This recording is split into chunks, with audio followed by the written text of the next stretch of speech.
I'm interested in why perhaps a nonviolent movement in Palestine hasn't worked. Like, Gandhi was so successful, Martin Luther King was so successful. Why has that not worked? And I mean, is there a cultural reason, a religious reason perhaps that it hasn't worked? Because it seems like it's an ideal, and Israelis would respond to that. Right. So the question is, why has a nonviolent movement not worked in Palestine?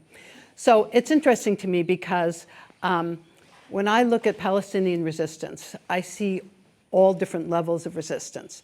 At the most basic level, Palestinians say we resist to exist. So just the fact that people are refusing to leave their land, are getting up in the morning, getting their 5 kids dressed, taking them through the checkpoints to school, getting to work, not losing it in front of an Israeli soldier, coming home, not having adequate supplies of whatever they need, that is a form of daily resistance for Palestinians. And that is a nonviolent kind of resistance.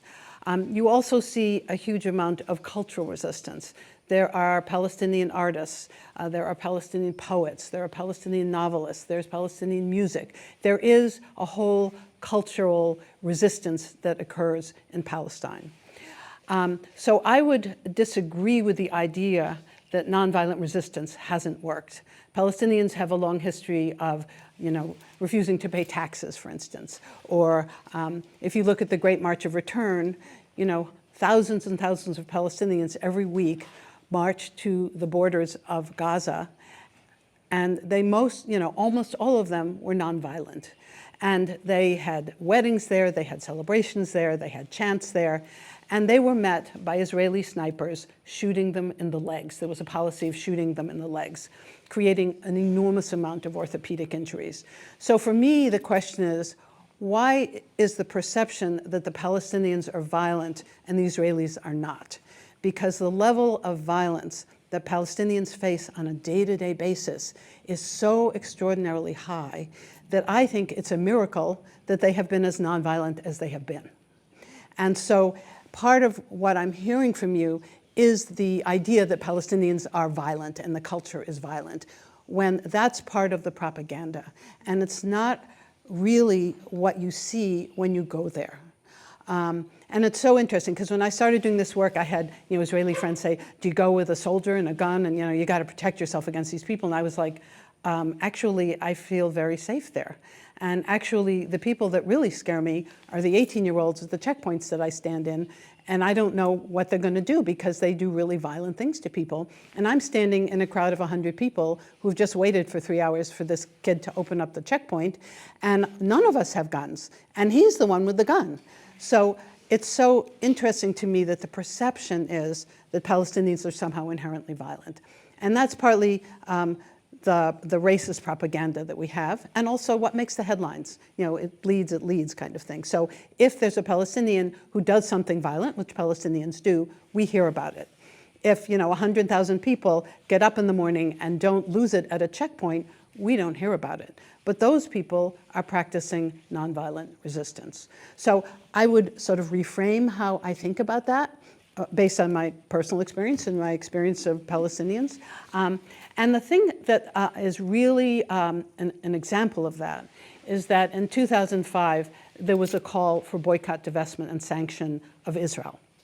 And the Israelis responded to this with total craziness, is what I have to say. They were completely opposed to this, and they said, this is a terrible thing, and we must oppose this. And Netanyahu actually said that the boycott, divestment, sanction movement was second only to Iran in terms of its threat to Israel. So here we have a totally nonviolent resistance movement that was inspired by South African resistance that is advocating an opposition to an oppressive regime non-violently, and it was met with total condemnation by Israel and by much of the Jewish community. So Palestinians get condemned when they do nonviolent resistance in an organized fashion. And then, if they do violent resistance, they get condemned. So they get condemned coming and going. So how is a person who's living in a situation that is really unfair, untenable, unjust. How are they supposed to change that if either form of resistance is met with condemnation? So I think we have to look at the kinds of assumptions we have and to be more clear-eyed about what the facts are on the ground, and also what our prejudices are, because we all have them, And there's a huge amount of racism towards Arab people, and we carry that in us because we live in that kind of culture. So we have to unpack what we bring to the conversation, and it's hard work. It's really hard work. But one of the ways to undo it is to actually meet Palestinians, read their literature, read their poetry, to really understand the culture better. They're just horrific tragedies. The Israeli military has gone after, has targeted a lot of Palestinian academics in Gaza and killed people who were enormously prominent, peacekeeping, intelligent, visionary people, and they're dead. That's violence. What that professor was doing is not violence. But you see this over and over again. So that would be how I would look at that question. Yeah. Yes.